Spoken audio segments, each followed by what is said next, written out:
little bit about tomorrow's big race. So he does line up as the favourite. He's pretty short, but I guess off his run in the Holy Bull Stakes fresh up, that's kind of justified, right? Yeah, I guess they have to justify it. He's still a little bit green about a few things, but pretty nice colt. He manages to overcome problems pretty easily.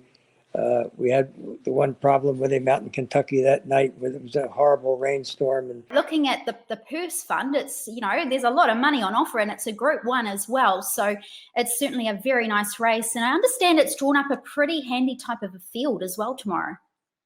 It did. I mean, a lot of people have nowhere to run now, so they put a lot of horses into it.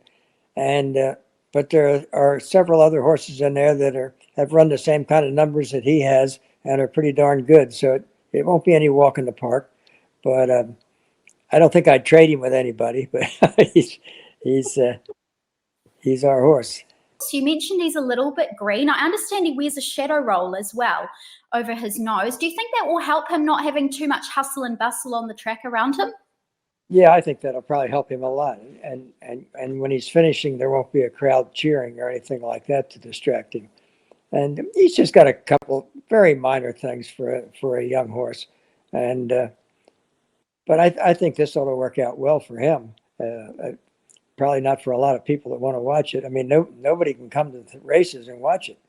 So it's I feel sorry for everybody, but maybe it'll be the right thing for him, or maybe it'll make it a little easier on him. I don't know.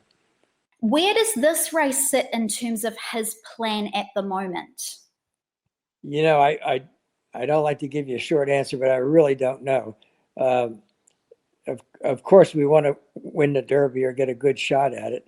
And it's going to be a little difficult getting up to it. And we're going to look that direction. But still, there's other nice races in there. There's the Travers in New York, and he is a New York bred horse. Not that that's a New York bred race, but it's a New York horse and a New York race. And that's a big race. I like that. I'd like to try and win the Travers with him. Also, they have the Preakness and the Belmont, and whether they'll take them before the Kentucky Derby and still call it a Triple Crown if they win all three of them, or how they're going to do it, I don't think anybody really knows yet. And I don't even think that, you know, they made the Derby on September 5th, but I don't even think that can be carved in stone yet because nobody knows what's happening. Where do you see possibly your tactics being in the run? Does he like to run forward or back, or where do you see him settling? I'd like to see him sitting around third somewhere in there. If there was real speed in front of him, could let that go. And I just don't want him to get tucked in a crowd somewhere where he can't get out or has problems, you know, something like that. I think I'd rather lose a little ground if we have to. I'd rather lose. Yeah, it's okay. I'd lose a little ground if we have to and things like that, and just try and give him the best shot. That's all. Where does he stack up in terms of the 3-year-olds at the moment, do you feel? Your horse, 'Tis the Law. I think pretty highly of him as a 3-year-old at this time of the year. I mean, we've only gotten one race under his belt in 2020. So there's a lot to learn yet. But he's doing well. He's training well. He does his breezes like we ask him to, and everybody that gets on him is happy with him. So I think we're in good shape. Wonderful. Now, I noticed you've got a couple of other runners in on the program as well. I think looking through the races that we take, Highland Glory is starting for you at 7:30 our time in the Sanibel Island Stakes, I believe it is. How is she going into this? I noticed she was a winner last time out to the races. Yeah, she ran nicely last time out, and she's doing quite well.